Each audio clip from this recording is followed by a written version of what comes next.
Welcome back to another edition of Mavs-Spurs Weekly. We're back in the building. Boss man Blake. Jay, we here with it. And we're going to start tonight off with the San Antonio Spurs. Why not? Why not? Second in the Western Conference. Just came off of a big win, a comeback win, that is, against the Houston Rockets. Great win. I enjoyed the game. Like what I seen with my team, especially with Castle. We also had the return of Vassell. Devin Vassell came back, came off the bench, limited minutes, but he did his thing. Ain't mad at that. Man, did you have a chance to watch some of the game, bro? Yeah, I watched. I think I hit it third quarter on that one. When I think they was down by 10, and when I watched, from the time I watched, they went on a run, end up holding Houston to 14 points in the fourth quarter. Golly. Listen, you got some young bulls on that team, man. Some young dogs who don't mind playing defense. And Castle was one of them. I watched one play where he was all up in KD. You know, KD's 6'11". He got the ball up there. Yeah. And listen, Castle Blake bumping chest. And he couldn't even move him like he wanted to. You know, he tried to get physical with him, but Castle just came right back like a dog. And it got to the point that Kevin got so upset that he kind of pushed the dude down. And, of course, they didn't call the foul. They called the foul against Castle. But I enjoyed watching that particular play because it told them, like, I don't care. We don't care about y'all got this 6'11" lineup. We don't care about that, bro. Yeah. We gonna play physical and tough, and that's what they did. I think they took the heart and soul up out of Houston in that fourth quarter because it took them like 5 minutes to score that first basket, man. So, yeah. Another balanced attack from Houston in this game. Just looking, Wemby 28, Fox 18, Castle 16, Harper 16, Keldon Johnson 17. Just a very, you got 5 players with over 15. Just a very balanced attack. I like what they're doing, man. I think they really gonna do something in these playoffs, man, because you put them up against the top of the West right now, and ain't nobody, top of the East right now, and ain't nobody from the East fucking with goddamn San Antonio. So I will say that. Yeah. Great to see Harper come off the bench, played very well. He's a part of the Slash Brothers when you talk about him and Vassell. And he's very quick. And I think he's going to be better than his father. I see that already. I don't think Ron Harper was doing what this young kid is doing. But I'm just saying, We'll see. I think, It's early. Yeah. But when we're talking about an athletic team led by the alien himself, and I just want to talk about him a little bit throughout the game. Houston was really playing him tough, very physical.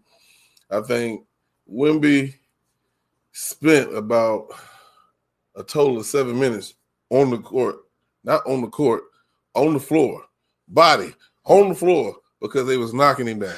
And but go ahead.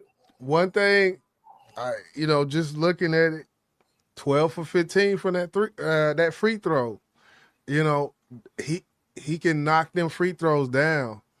As far as having that big frame, how he got, and if he can take that through the years, that's a question. But you're not doing too much by fouling this man, because he's gonna knock his free throws down. 12 for 15 from free throw. He knocked them bitches down, man. 16 rebounds. He had 28 points, 5 blocks. Yeah. Golly. One thing that you had spoken of, you want to talk about, and before we get to that, just going to remind you of what you want to talk about, is that one of those same plays that Castle was on Kevin Durant. And remember I said one of the play, he pushed him down. It came to those two again, and Kevin Durant tried to face him up and pull up on him, and guess who came? Let me see. Get that shit out of here. Yeah. So he was letting them know, y'all can bully me all you want to, but I'm still here. And what you want to talk about KD for a little bit? Yeah, man, KD, and this comes from watching this Houston team. You know, Dallas is my team, and I watch Western Conference basketball much more than Eastern Conference. And one thing I've noticed with this Houston team that they have constructed with KD on it, you know, what's the dude name? Peoples or Mario? What's his name? The light skinned shooting guard or not point guard? The little dude, 5'10" or so, that they don't have. Van Fleet. Yeah, without that Van Fleet being more of a having that point guard, even though I feel like he's still a shoot first. KD, it's almost sometimes, man, I will sit there and watch half of a whole quarter and watch KD touch the ball 2 times in 6 minutes. And you got this generational talent, all-time scoring, up in the top, whatever, just passed up Dirk Nowitzki. And I just feel like, man, you get these lulls out of KD where there's no production there. You know, he's almost used as bait, it seems, at times. Like, well, let's think about the team prior to him arriving in Houston. They already had a young core of great players in Sagoon, Amen Thompson, of course, you know, Fleet, who's hurt, and a few other players. I think like Easton's a good player.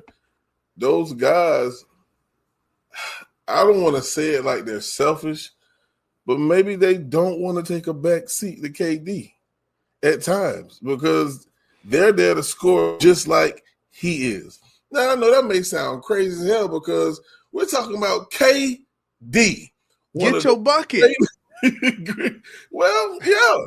But if you was watching the Spurs game, they were doing their best trying to defend him from getting the ball. So instead of wasting so much time on the shot clock trying to get him the ball, they go somewhere else, bro. Yeah, that's understandable because, they're going to play ahead of the play because they know where they want to get it, so they're going to try to keep them from where to get it. And it's like, you seen the play when Steph Curry was sitting there and that man defended him to the fucking locker room. Like, and Curry like, man, bro, like, that's how you gonna get played like that because you are KD, but it's like it's almost like some resilience or something that's missing out of KD, man. I don't know. I just be sitting and watch like sometimes watching them guys. Şengün get the ball, KD just sitting there. Like cut. Like I don't know, man. The talent that you are, I feel like I shouldn't see these 6 minutes, 7 minutes go by and you just touch the ball and get, and that's it. You stand there. Like, or if you get it, then you just sit and then everybody else sit around you. And, it's like, I don't know, man. Something is up with that, man, with this record and what we've seen. They should have went and got a point guard, bro. When Van Fleet got hurt, they should have went and picked up a guard somewhere. They should have. Yeah. Because when you speak about him not even or looking like he's not even trying to get the ball, it's like, who has the ball at that point in time? Is it Amen Thompson? Thompson, you know what he's doing. He going to the goddamn hole, bro. He downhill with the shits, goddamn. He like, hey, I'm finna get this motherfucking bucket. Like, yeah, and he's going to poke. He's that's what he wants to do. And Sengun, he's a player that's gonna get you 22 and 10 every night. So you got, when we speaking about the balanced offense of the Spurs, you would look at Houston and think they have the same thing because you got KD who should be getting you 26 and 10. Sengun who should be getting you 22 and 10 or 22 and 12. Amon Thompson who should be getting you 22 and 10. But that's not gonna happen every night, bro. Right, and what you say, it definitely lines up with the stats when I'm sitting here looking at this. Kevin Durant 24 points, Sengun 18, Thompson 25, and every other player had less than 10 points from Houston. Hey, but I said this in the beginning of the season. You know, I did put Houston up there in the top 4. But in my heart of hearts, I just didn't believe that they would maintain to be that team that we expected them to be, because a lot of people expected that to happen in Phoenix when KD was there. It didn't. Right. And I'm not saying KD's the problem, but I do feel that if they did have Fred VanVleet, things would be a little bit different. But if we'll all be drunk if we had a fifth right now. So we'll leave that where it's at. But overall, man, this Spurs team, they doing what they supposed to do. The record shows they doing what they supposed to do. You got any last words? This Mavs-Spurs Weekly. That's Balls on YJ, man. We're gonna come back with it. Yeah.